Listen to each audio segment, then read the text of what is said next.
ખાલી મનની એકાગ્રતા. તમારે કોઈ પણ બાળક છે ને એ કન્ફ્યુઝનમાં છે.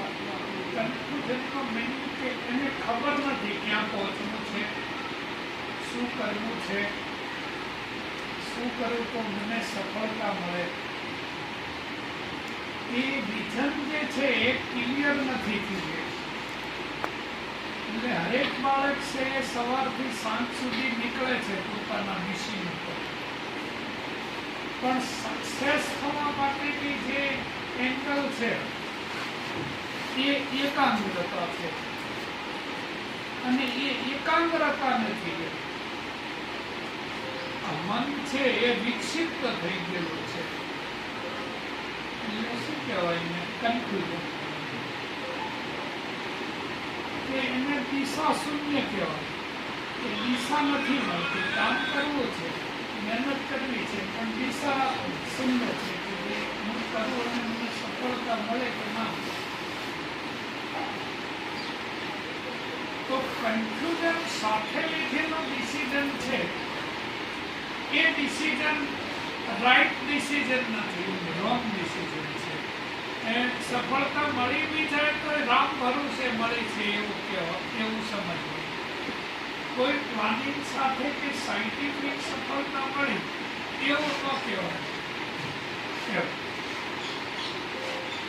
અને સાયન્ટિફિક રીતે જો સફળતા મેળવવી હોય તો તમારે મનની એકાગ્રતા જોઈએ. કોઈ પણ કાર્ય કરો XYZ, તો એની અંદર તમારા મનની એકાગ્રતા કેટલી છે?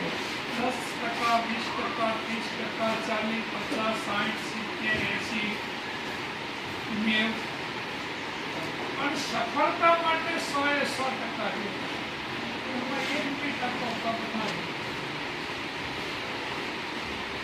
તો એ એકાગ્રતાને મેજર કરવા માટેની વાત ચાવી છે. ચાવી એમાં પહેલી જે ચાવી છે એ ઊંઘની નાકની મુદ્રા છે. એ નાકની અણી ઉપર ધ્યાન કરવાનું હોય.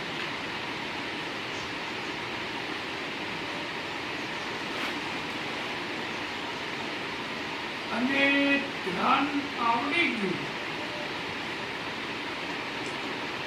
તો એ 1000 વિષયમાંથી એ વ્યક્તિને ગમે તે વિષયમાં ઢાળો તે તેનો પારંગત હોય.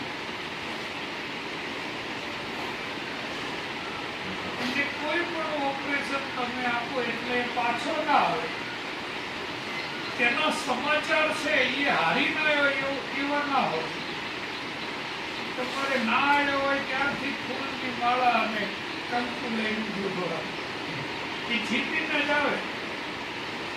કેમ કે જીતવાની જે ચાવી છે એ એકાગ્રતા છે. એ કયા કુળમાં જન્મો છે, કયા પરિવારમાં જન્મો છે, તેને શું સંસ્કાર મળ્યા છે, કઈ કોલેજમાં ભણ્યો છે, એ મહત્વનું નથી.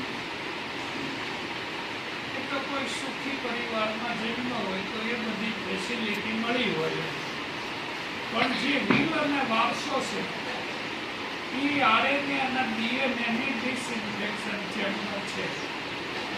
અને એ ચેમ્બર છે એ જો મજબૂત હોય એકાગ્રતા, તો એનો પહેલો નંબરનો કસરતનો છે. સામાન્ય પરિવારમાંથી આવ્યા, પણ એકાગ્રતાના આધારે કેટલા બધા શિખરો સર કર્યા. એટલે એકાગ્રતા છે એના મનનો નિગ્રહ કહેવાય. તો એકાગ્રતા કોઈ માનવે મેજર કરેલી હોય તો એ કોઈ સ્પર્ધામાં હારે નહીં. જીતી ના જાવ. તો 5 મુદ્રામાંથી એક